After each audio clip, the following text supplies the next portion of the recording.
할렐루야. 이 이른 아침이지만 말씀 가운데 은혜 받으시고 주님의 깊은 임재 가운데 들어가시는 여러분 되시기를 주님의 이름으로 축원합니다. 여러분은 밤 하면 무슨 기억이 떠오르십니까? 지금은 돌아가셨지만 제 외할머니께서는 이제 작은 농장을 하셨습니다.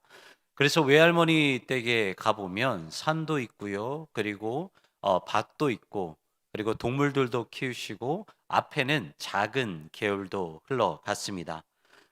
외할머니 댁에 놀러 갔을 때 정말 많은 기억들이 있는데요. 그 안에서 진짜 기억에 남는 것을 꼽으라고 한다면 밤에 정말 그 가족들과 함께 보냈던 그 기억을 들 수 있습니다.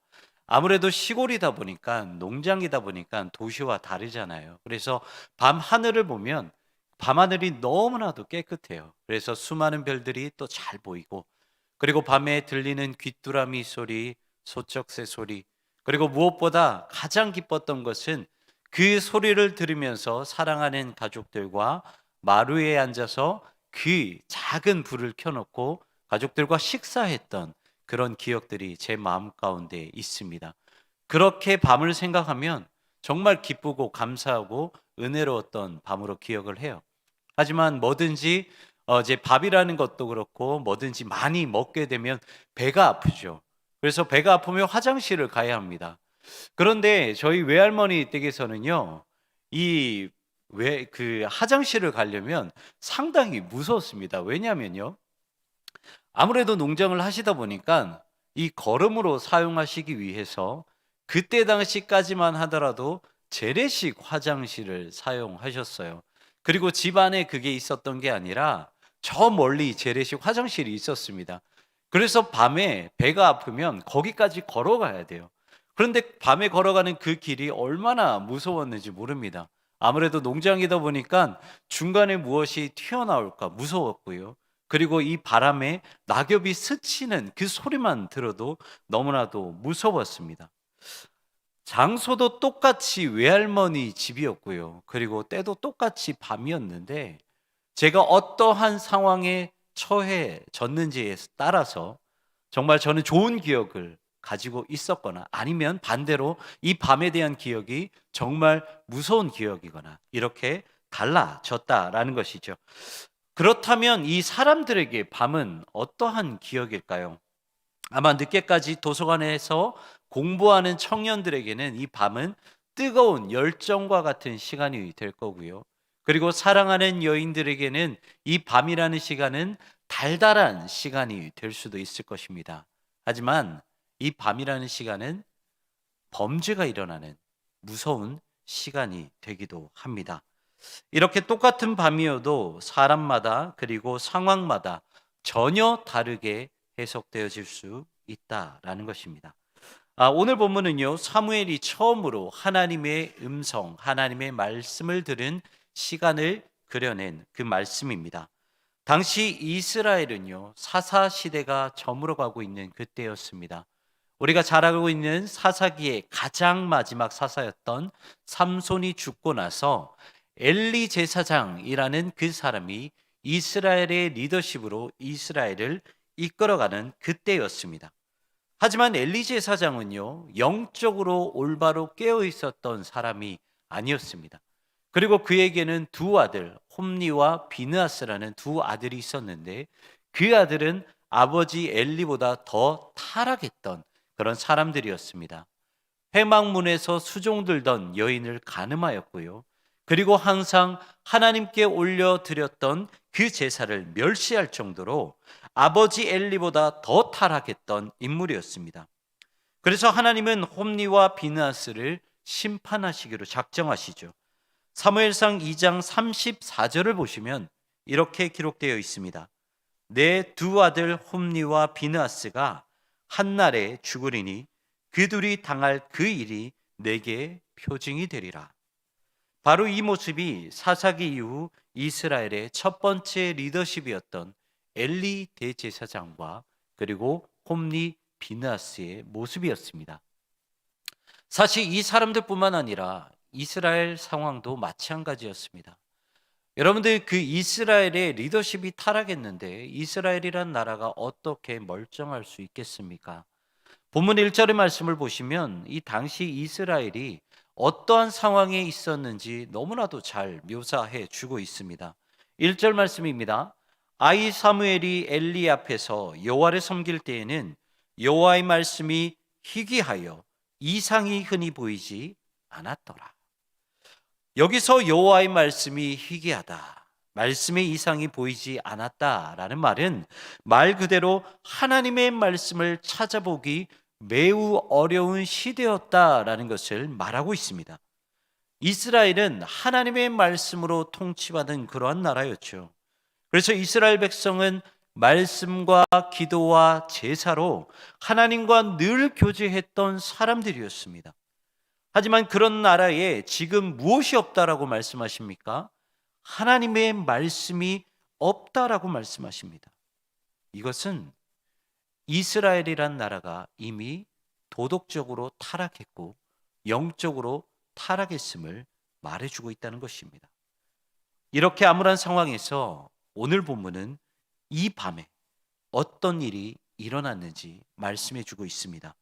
오늘 본문 3절의 말씀 함께 읽도록 하겠습니다. 3절 말씀입니다.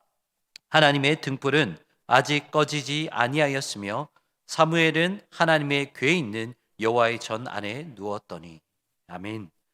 여기서 말씀하시는 하나님의 등불은 성소 안을 밝히는 그 등잔대에 붙이는 불빛을 말을 합니다. 당시 제사장의 직무가 여러 가지가 있었는데 그 직무 중에서 하나가 성소 안에 불을 켜고 끄는 것을 담당했습니다. 낮이 되면 당연히 그 불을 끄고요. 그리고 어두운 밤이 되면 성막 안으로 들어가서 그 불을 켜는 그 직무를 감당했던 사람이 바로 제사장인데요. 이 밤에 성전 안에 있었던 두 사람, 사무엘과 엘리, 성경은 이 두 사람을 집중합니다.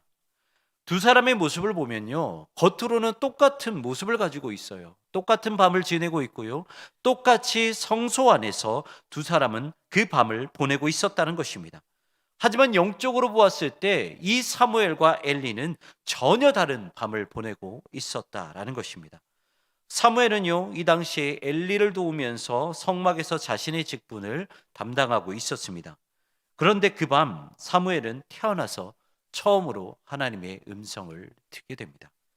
처음에는 이것이 하나님의 음성인지 아닌지를 잘 몰랐어요. 그래서 하나님께서 사무엘을 부르셨을 때 이 사무엘은 누구에게로 달려갔냐면 당연히 자신의 스승이자 자신을 가르쳤던 제사장 엘리에게로 달려갑니다. 그래서 엘리 제사장에게 왜 저를 부르셨습니까? 라고 깨우게 되죠. 하지만 엘리는 하나님의 음성을 처음부터 깨닫지 못합니다. 그래서 사무엘에게 내가 너를 부르지 않은 것이니 너는 다시 돌아가서 잠을 청하라 라고 말을 합니다. 하지만 사무엘은 계속해서 하나님의 말씀을 듣습니다. 그리고 그럴 때마다 엘리에게로 달려갑니다. 이렇게 3번씩이나 사무엘은 계속해서 반복합니다. 그렇게 사무엘은 3번째 엘리에게로 달려갔을 때 엘리는 그때서야 사무엘을 부르시는 그분이 바로 하나님이라는 것을 깨닫고 사무엘에게 다시 만약에 하나님께서 동일한 음성으로 너를 부르신다면 이렇게 하거라 라고 가르쳐 줍니다. 그리고 4번째 하나님은 다시 사무엘을 부르십니다. 사무엘상 3장 10절 함께 읽도록 하겠습니다. 10절의 말씀입니다. 여호와께서 임하여 서서 전에같이 사무엘아 사무엘아 부르시는지라. 사무엘이 이르되 말씀하옵소서 주의 종이 듣겠나이다 하니. 아멘. 사랑하는 성도 여러분, 분명한 것은요, 사무엘과 엘리는 똑같은 밤을 보내고 있습니다. 하지만 사무엘과 엘리의 차이가 무엇입니까? 사무엘은 하나님의 음성을 들었다라는 것입니다. 좀 전에 말씀드린 것처럼 이 당시 이스라엘의 상황은 하나님의 말씀이 희귀하였고요. 그리고 그 말씀의 이상이 전혀 없었던 때가 바로 이 당시 이스라엘의 나라의 상황이었습니다. 하지만 그럼에도 불구하고 유일하게 사무엘만이 하나님의 음성을 들었다라는 것이죠. 하지만 엘리 제사장은 어떻습니까? 제사장임에도 불구하고 하나님의 음성을 듣지 못했다라는 것입니다. 그리고 사무엘이 세 번씩이나 찾아왔음에도 불구하고 그 말씀이 하나님께서 부르시는 그 음성이라는 것을 바로 깨닫지 못하고 세 번씩이나 찾아왔을 때 그때 비로소 알았다라는 것입니다. 엘리는요, 이미 영적으로 타락해 버렸습니다. 오늘 본문 2절의 말씀을 보십시오. 뭐라고 기록을 하고 있습니까? 본문 2절의 말씀을 보면 앞부분에 엘리의 눈이 점점 어두워졌다라고 기록을 하고 있습니다. 여기서 눈이 어두워졌다라는 것은요, 우리의 육신의 그 눈이 어두워졌다라는 그 말이 아닙니다. 더 정확하게 말씀드리면 엘리는 이미 영안이 어두워졌다라는 것이죠. 다시 말해 엘리 제사장은 이스라엘의 리더십임에도 불구하고 이미 그의 영안은 하나님으로부터 멀어졌다. 다시 말해 영적으로 타락했다라는 것입니다. 이처럼 같은 밤을 보냈지만 사무엘과 엘리는 전혀 다른 밤을 보냈다라는 것이죠. 사무엘은 새벽 해가 뜨겁게 타오르는 것을 기다리는 밤을 보냈고, 그리고 엘리는 점점 더 깊은 어두워지는 그 밤을 보냈다라는 것입니다. 여러분, 이 밤이라는 것은 어떻습니까? 밤은요, 매우 조용합니다. 그리고 밤은 방해하는 사람이 없습니다. 이것을 다시 말씀드리면 마음만 먹으면 우리가 무엇이든 할 수 있는 시간이 바로 이 밤이라는 시간입니다. 음란에 빠지고 유흥에 취해서 죄를 저지를 수 있는 시간이 될 수도 있고요. 그리고 하나님께 기도를 하고 묵상을 하고 거룩한 독서를 하며 깊은 하나님의 은혜를 누리는 시간이 될 수도 있다라는 것입니다. 그렇다면 성경은 이 밤에 대해서 어떻게 말씀하고 있을까요? 크게 두 가지에 대해서 우리가 한번 살펴보기를 원합니다. 성경이 말하는 첫 번째 밤의 의미는 영적 침체와 죄를 말씀하고 있습니다. 사무엘하 11장의 말씀을 보시면 다윗이 밧세바를 간음하는 모습이 나오는데요. 사무엘하 11장 2절의 말씀입니다. 제가 읽어드리도록 하겠습니다. 저녁 때에 다윗이 그의 침상에서 일어나 왕궁 옥상에서 거닐다가 그곳에서 보니 한 여인이 목욕을 하는데 심히 아름다워 보이는지라. 사무엘하 11장 2절은요, 저녁에 다윗이 죄를 범했다라고 말씀을 하고 있습니다. 여러분들 보십시오. 다윗이 어떠한 왕입니까? 우리가 잘 아는 것처럼 다윗은 이스라엘 백성에게 너무나도 위대한 그러한 왕이었습니다. 그리고 다윗은 전쟁을 치를 때마다 늘 항상 자신의 부하들과 함께 전장을 누비며 함께 전쟁을 치렀던 그 왕이 바로 다윗 왕이었습니다. 하지만 지금 이 2절의 말씀을 보면 무엇이라 기록을 하고 있습니까? 한참 낮잠을 자고 저녁에 일어나서 할 일이 없으니까 옥상에 올라가서 왕궁 옥상에 올라가서 심심하게 그 옥상을 거닐어 다녔다라고 기록을 하고 있습니다. 그것도 지금 자신의 부하들은 저 암몬 연합군과 피를 흘리며 싸우고 있는데 자신은 한가하게 낮잠을 자면서 즐기고 있었다라는 거예요. 여러분, 이것이 무엇을 말을 합니까? 아무리 대단한 다윗 왕이라고 할지라도 영적으로 나태해졌다라는 것을 말을 합니다. 그리고 그때부터 다윗의 눈에 무엇이 보이기 시작합니까? 이 영적으로 나태해지기 시작했던 그 다윗의 눈에 무엇이 보이기 시작했습니까? 목욕하는 밧세바가 눈에 띄기 시작했다는 것입니다. 그리고 그 결과는 아시는 것처럼 밧세바를 간음하고 남편인 우리아를 죽이는 죄를 짓게 되죠. 이뿐만 아닙니다. 여러분, 예수님은 어떻게 죽으셨습니까? 예수님은요, 사실 로마 군사에 의해서 죽은 것이 아니라 예수님께서 죽게 된 가장 근본적인 원인은 사랑하는 제자였던 가룟 유다가 예수님을 팔아 넘겼기 때문에 죽게 되셨습니다. 가룟 유다는요, 셈이 빠른 사람이었어요. 그래서 제자 공동체에서 회계를 담당했던 사람이 가룟 유다였습니다. 그런데 자신의 눈에 봤을 때 예수님은 만족하지 못했던 사람이에요. 마지막 만찬에서 예수님께서는 계속해서 십자가에서 내가 죽겠다라는 말씀을 하시고요. 그리고 종의 모습을 취하시면서 제자들의 발을 씻기시는 예수님의 모습을 봅니다. 그리고 그 모습을 보고 머릿속으로 계산하죠. 아, 내가 원했던 예수님의 모습, 내가 원했던 진정한 왕의 모습은 저게 아니야 라고 계산을 합니다. 그리고 그때부터 예수님을 팔아 넘겨야겠다라고 결심을 합니다. 그래서 당시 성인 노예 한 명값인 은 30에 예수님을 팔아 넘기게 되죠. 자신이 계산해 봤을 때 오히려 예수님을 그 싼 값에 팔아 넘기는 것이 더 가치 있다라고 생각했기 때문입니다. 그런데 가룟 유다가 예수님을 팔아 넘기기로 작정했을 때가 언제입니까? 요한복음 13장 30절에 이렇게 기록하고 있습니다. 유다가 그 조각을 받고 곧 나가니 밤이로라. 가룟 유다는요, 예수님을 배신하기로 작정했던 그때가, 그래서 마지막 만찬을 다 치르지 않고 나갔던 그때가 성경은 밤이라고 기록을 하고 있습니다. 사랑하는 성도 여러분, 아무리 대단한 왕이라 하더라도, 그리고 아무리 제자라 할지라도 그들이 영적으로 타락한다면 사람을 간음하고 죽이는 죄, 예수님을 팔아넘기는 죄를 지을 수밖에 없다는 것입니다. 그리고 성경은 이 모든 죄가 밤에 이루어졌다라고 기록을 하고 있습니다. 하지만 밤이라는 시간은 꼭 죄와 영적 침체를 의미하지만은 않습니다. 성경이 말하는 또 다른 밤은 하나님과 깊은 교제에 들어가는 시간이기도 합니다. 오병이어 사건 이후에 많은 사람들은요, 예수님께로 몰리기 시작합니다. 하지만 예수님은 그 모습을 싫어하셨죠. 그래서 산 위로 기도하러 올라가십니다.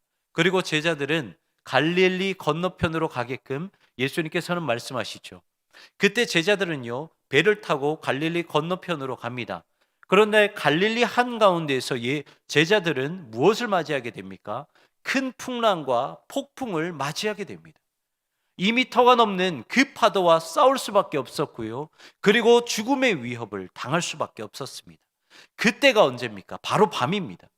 제자들은 이 어두운 밤에 풍랑과 싸우며 자신의 그 목숨을 위태로운 그 두려움 가운데 빠질 수밖에 없었다라는 것이죠.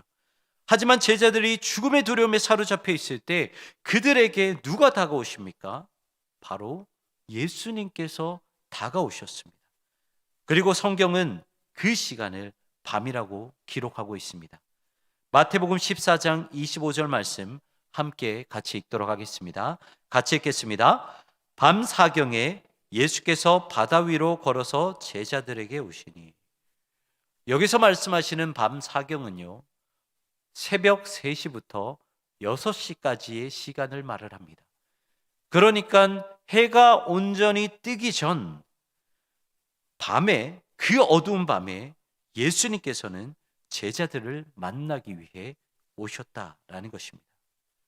그리고 예수님이 체포당하시기 전 하나님께 기도하러 올라가시죠. 우리는 겟세마네 기도라고 잘 기억하고 있습니다.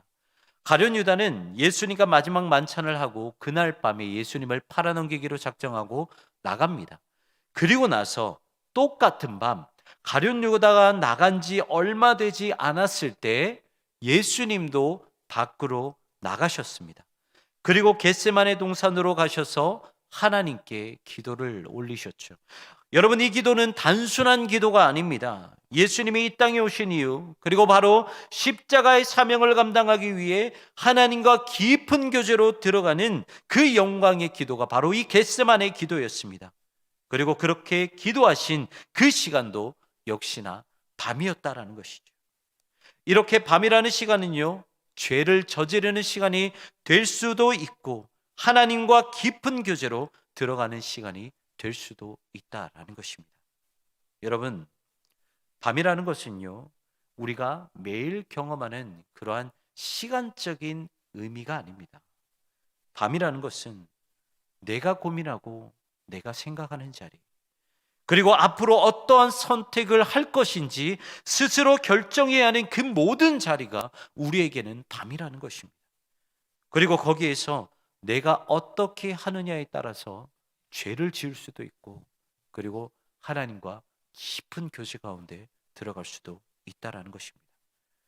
그렇다면 우리가 하나님과 깊은 교제에 들어가기 위해서는 어떻게 해야 될까요? 그것은요, 무소부재하신 하나님, 우리가 어디에 있든지 그 모든 곳에 계시는 무소부재하신 하나님이 지금 나와 함께하고 계시다는 그 믿음이 있어야 한다라는 것입니다. 우리는요, 이미 하나님이 어떠한 분이신지를 너무나도 잘 알고 있어요. 공의의 하나님, 전능하신 하나님, 우리를 도우시는 하나님, 치유의 하나님, 우리는 너무나도 많이 알고 있습니다. 하지만 이 모든 하나님의 능력이, 이 모든 하나님의 모습이 나에게 실제가 되려면요, 내가 어디를 가든지 무소부재하시는 하나님이 항상 나와 함께 계신다는 그 사실을 믿었을 때만이 하나님의 능력이 나에게 실제가 되고 하나님의 모습이 나에게 실제가 된다라는 것입니다. 사랑하는 성도 여러분, 하나님에 대해서 아무리 많이 안다 하더라도요, 무소부재의 하나님이 나와 함께 하신다라는 그 사실을 믿지 못한다면 결국 우리는 육신의 정욕에 빠져서 죄를 지을 수밖에 없다라는 거예요. 사단은요, 이 밤을 이용해서 우리에게 어떠한 유혹을 하냐면, 지금 너에게 있는 그 장소에 하나님이 계시지 않는다라고 말을 합니다. 너 눈에 지금 아무도 없지, 너 눈에 지금 사람들이 아무도 없지, 주변에 아무도 없지, 그렇다면 하나님도 너와 계시지 않는다고 사단은 우리에게 계속해서 유혹을 한다라는 것이죠. 그래서 다윗처럼, 가룟유다처럼 스스로 죄를 선택하게 만듭니다. 중세시대에 사회가 타락하고 교회마저 세속화될 때 세상을 떠나 다시 한번 거룩한 삶으로 되돌아가고자 하는 운동이 일어났는데요, 그것을 수도원 운동이라고 합니다. 수도사들은 두 가지 모토를 가지고 영적인 생활을 했는데, 라틴어로 말을 하면 오라 엣 라보라라는 것입니다. 우리말로 이제 해석을 하면 기도와 노동이라는 것이죠. 수도사들은요, 항상 정해진 시간에 기도와 노동을 계속해서 반복했습니다. 그것은 기도와 노동을 끊임없이 반복하면서 잡생각을 버리고 온전히 하나님께 집중하기 위해서 그 훈련을 했다라는 것이죠. 사실 여러분들 잘 보십시오. 좀 전에 말씀드린 것처럼 이 수도원이라는 곳은 세속화되는 그 교회가 싫어서, 그리고 계속해서 죄를 짓고 타락한 그 세상이 싫어서 세상으로부터 떨어져 나온 그곳에 만든 그 장소가 수도원입니다.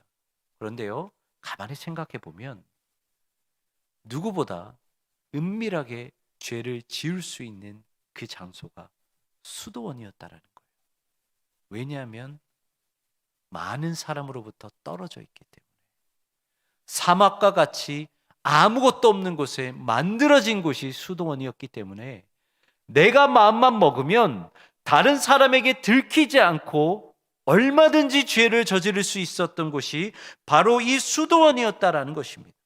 하지만 그곳에서 수도사들은 자신의 영혼을 지키기 위해 끊임없이 기도와 노동을 반복하면서 하나님께 집중하기를 노력했다라는 거예요. 사랑하는 성도 여러분, 우리에게 밤이라는 것은요, 이 수도원과 같은 곳입니다. 내가 있는 이곳이 하나님이 없다라고 생각을 하면 사람의 눈을 피해 우리는 얼마든지 죄를 지을 수 있어요.